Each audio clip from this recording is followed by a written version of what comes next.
असं वाटतं हजारो वर्ष अगोदरपासून आपल्याकडे एक शतकानुशतक जात ही गोष्ट आपल्याकडे आहेच.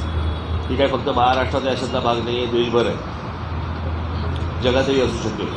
तिकडच्या जाती मला काही कल्पना नाही.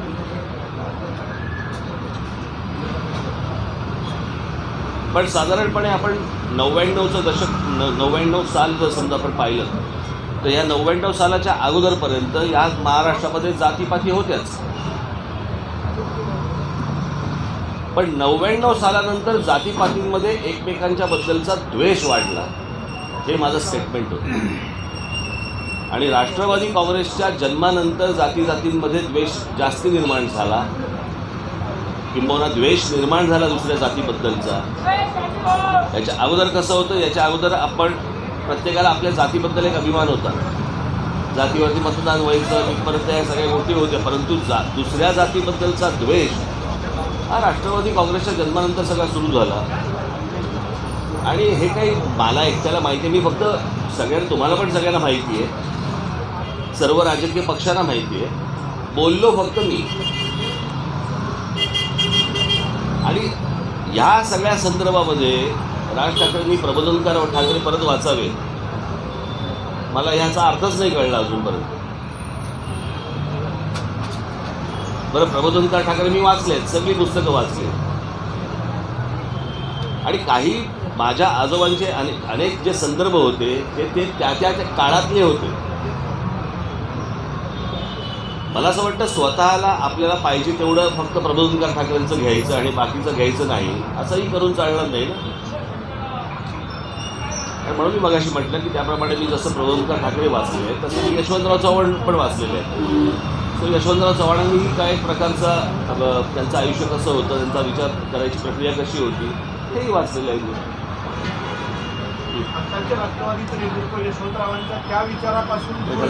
असा महाराष्ट्र करायचा आहे का आपल्याला?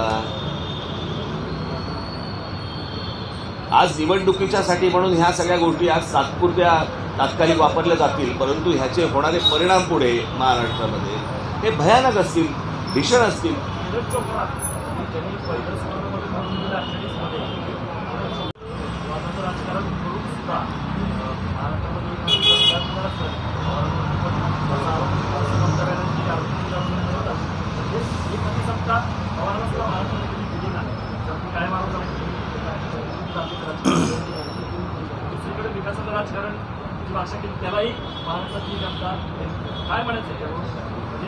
म्हणून मला असं वाटतं की मला हा जो सांगण्याचा उद्देश होता हा महाराष्ट्रातल्या जनतेला होता.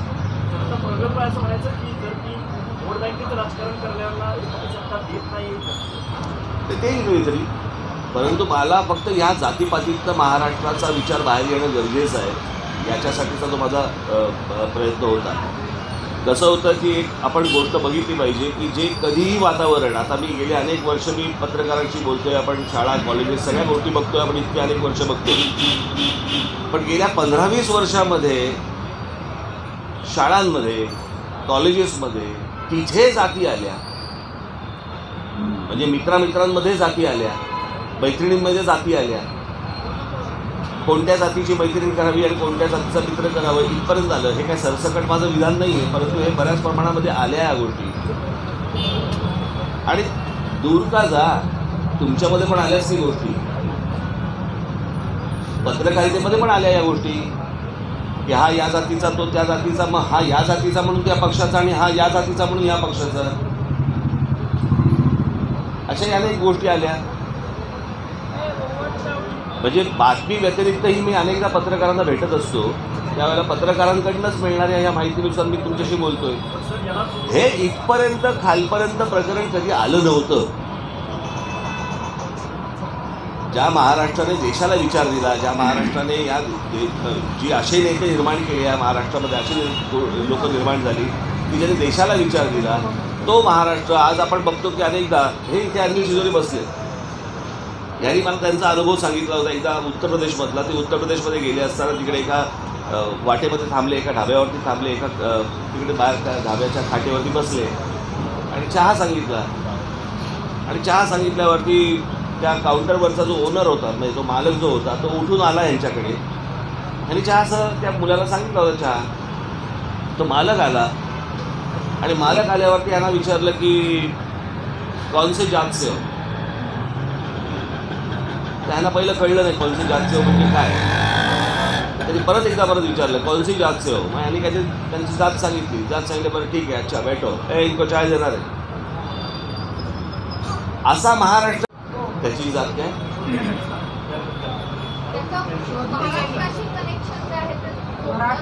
हो पण तोपर्यंत कधी नीरज चोप्रा नव्हता.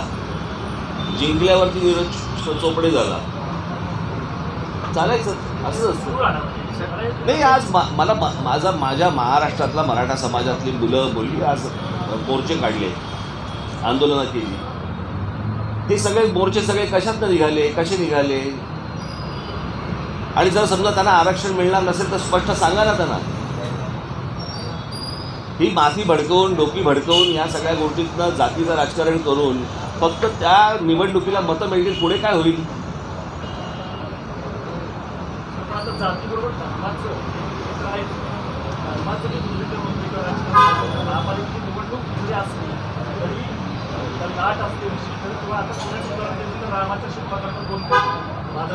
अहो किती प्रश्न असा आहे ना किती आपण किती तुटत जायचं आहे. याला पण काही मर्यादा आहेत की नाही. जात आणि धर्म काय. मला सांगा, मला असं वाटतं की नरेंद्र मोदी ज्यावेळेला पंतप्रधान झाले ते विकासाच्या मुद्द्यावर झाले होते. बरोबर आहे ना. जात आणि धर्माच्या मुद्द्यावर झालेले नव्हते. म्हणजे विकासाच्या मुद्द्यावर देखील लोक मतदान करतात. आणि मी त्या दिवशी तुम्हाला म्हटलं की धर्माचा ज्या वेळेला विषय असतो धर्माचा तो ती गोष्ट कशी आली हे पण मी त्या मुलाखतीमध्ये मी सांगितलं होतं की ती वातावरणात ती गोष्ट होती. जातीचं काय चाललंय, जातीचं वातावरण तयार करण्यात येतंय. आणि ह्याच्यातनं तुम्हाला आठवत असेल की मी शरद पवार साहेबांची मुलाखत घेतली होती इथे, बरोबर आहे. तर त्याच्यावरती काही पत्रकारांनी सुरू केलं की राज ठाकरेंनी भूमिका काय बदलायची त्याच्यामध्ये.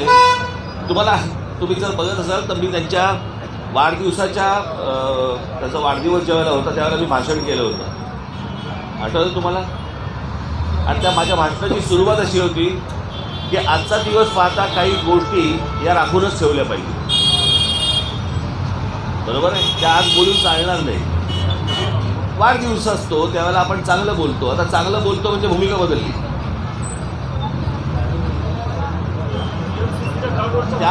त्या मुलाखतीमध्ये मी त्यांना असा प्रश्न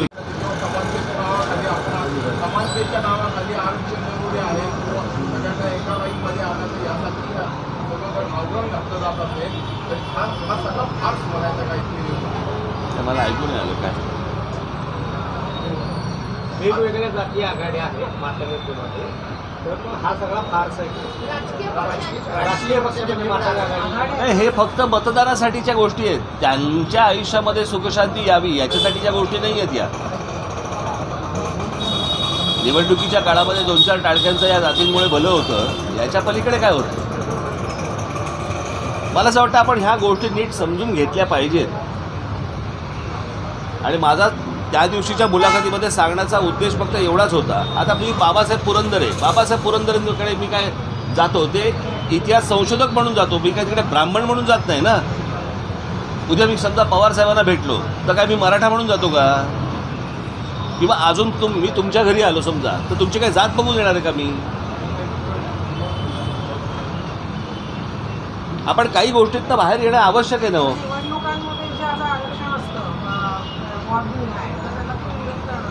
कुठलं वॉर्डनिहाय. मला असं वाटतं वॉर्डनिहाय जे आरक्षण असतं त्याच्यामध्ये स्त्री पुरुष हेच खरं तर आरक्षण असलं पाहिजे.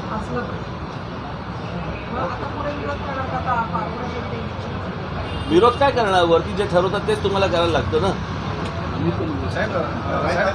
अजून नशीब तुमचं की तुमच्या क्षेत्रामध्ये अजून आरक्षण नाही आलंय.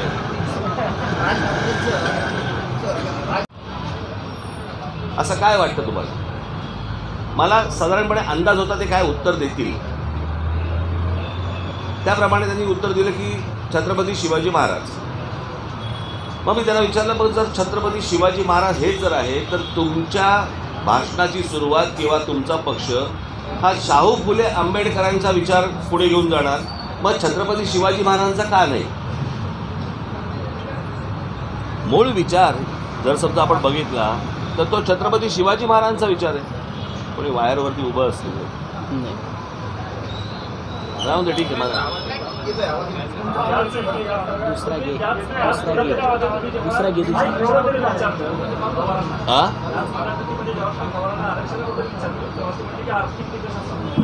आर्थिक निकष असला पाहिजे बोलले होते ना, बरोबर की नाही?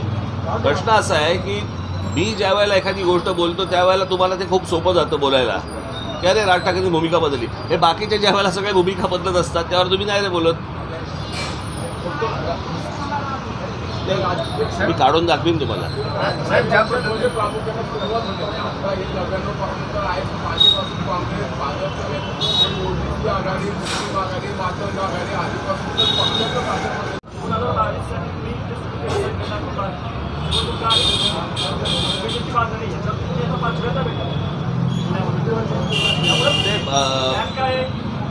पहिली गोष्ट म्हणजे गेली 1.5 वर्ष आम्ही सगळेच घरात होतो.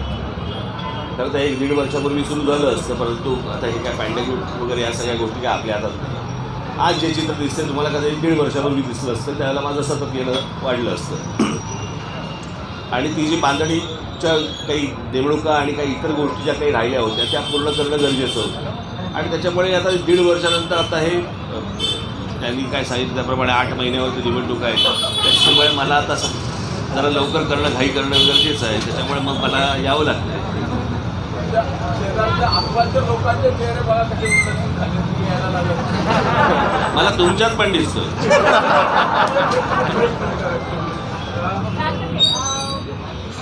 वारंवार म्हणतात की राष्ट्रवादीच्या जन्मानंतर जातीपातीचं राजकारण वाढलं, मग भाजपमुळे आता संपूर्ण देशभरामध्ये हिंदुत्वाचं राजकारण वाढलं, असं नाही का वाटतं? हिंदुत्वाचं राजकारण तुम्ही परत तुम्हाला सांगतो, हिंदुत्वाचं राजकारण होतं. तुम्ही माझी ती मुलाखत नीट बघा.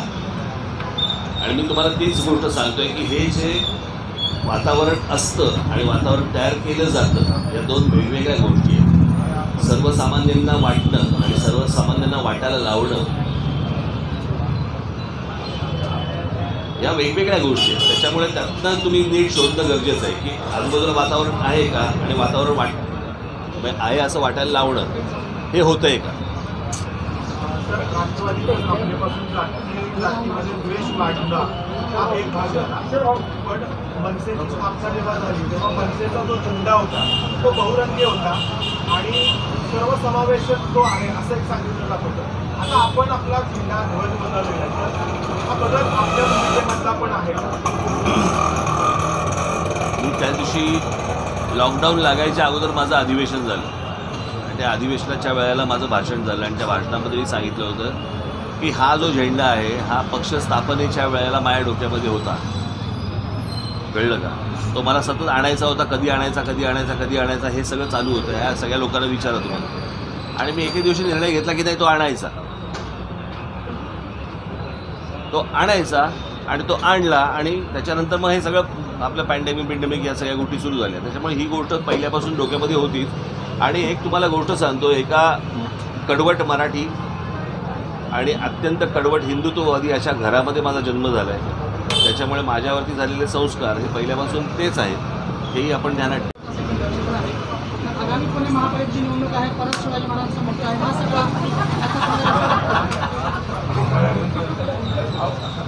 साहेब, शनिवारवाडाही पुण्यातच आहे, लाल महालही पुण्यातच आहे. मग आणि निवडणुकाही त्याचा काही संबंध नाही त्याची. वेळ अजून ते पण होईल की नाही माहीत नाही. तुमचे दौरे वाढलेत त्या योगायोगाने आणि सगळ्या विषय येत नव्हतं त्यावेळेला, काय येत नव्हतं, येतोय तर काय येतोय. अरे वा, पुणे महापालिकेत परत वेगळी भूमिका चांगली. आता चांगली होईल ना पुढे. माझं असं म्हणणं आहे, निवडणुका ज्या वेळेला येतील त्यावेळेला मला असं वाटतं आपण या गोष्टी बोलाव्या. आता या निवडणुकांचा काही संबंध नाही आहे, संदर्भ नाही आहे. 4-8 महिन्यावरती निवडणूक आहे. तुमची मोठी मागणी तुम्हाला घाई झाली असं.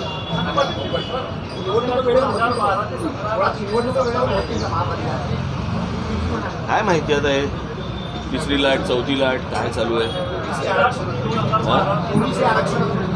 माहिती नाही तुम्हाला.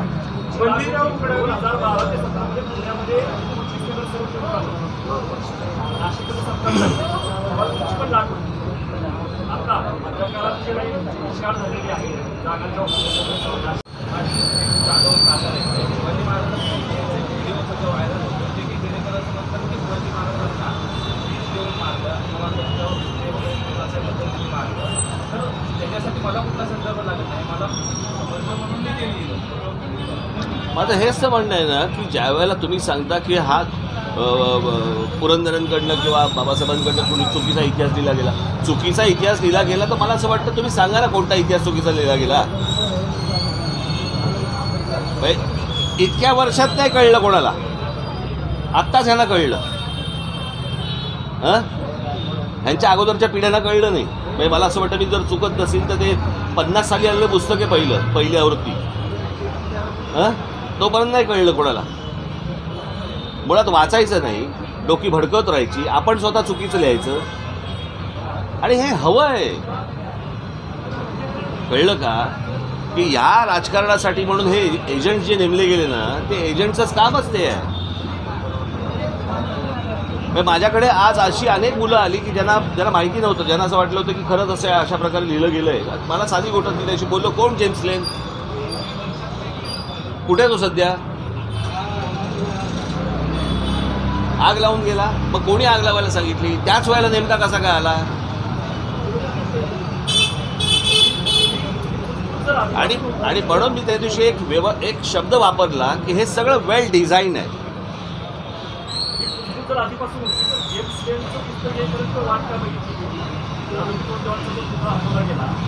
कसली कुजबूज.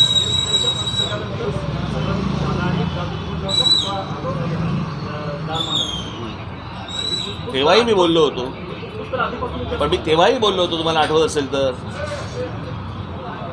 की या गोष्टी काही संदर्भ माहिती नसताना या सगळ्या गोष्टी मुद्दामून चालू आहेत आणि हे फक्त जातींमध्ये फक्त द्वेष निर्माण करण्यासाठी या गोष्टी सुरू आहेत. मी सांगितलं ना राष्ट्रवादीच्या जन्मापासून झालं ते. कोणाचं काय बोलताय? याच्यावरनंच आज पत्रकार परिषद होते ना.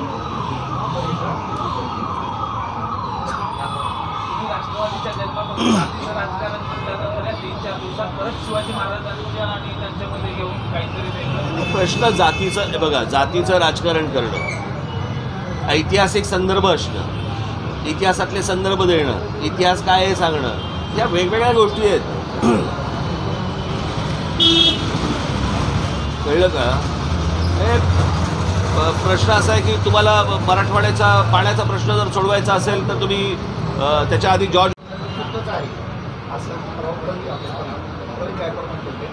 नाही मुळात ज्याचं काही आकलनच नाही त्याच्याबद्दल काय बोलायचं. मी काय वाचतो आणि मी काय वाचलं हे मला माहिती आणि माझ्या पक्षाला माहिती आणि सगळ्यांना माहिती. कळलं का? मला मोजायचा प्रयत्न करू नये. साहेब, प्रबोधनकारांनी देवळाचा धर्म आणि धर्माची देवळं याच्यामध्ये पूर्ण दत्तापहार या सगळ्या जातीपातींवर केलेला आहे. तर आजच्या काळात जेव्हा हे जे संदर्भ होते त्या काळाची जरी असले तरी आजच्या काळात हिंदुत्वाची व्याख्या किंवा प्रबोधनकारांची दिशा ही आज महाराष्ट्र आणि देशाला लागू व्हावी असं हे बघा, पहिली गोष्ट ना, प्रबोधनकार तुम्हाला पण परवडणारे नाही. कळलं का? उगाच तुम्ही प्रबोधनकार ठाकरे उगाच मध्ये मध्ये आणू नका. मग आणायचं असेल ना पूर्ण प्रबोधनकार ठाकरे आणलेत ना, मग तुम्हाला कळेल आपण कुठे होते. हे त्या काळातल्या गोष्टी आहेत. ह्या काळातल्या गोष्टी बोलू.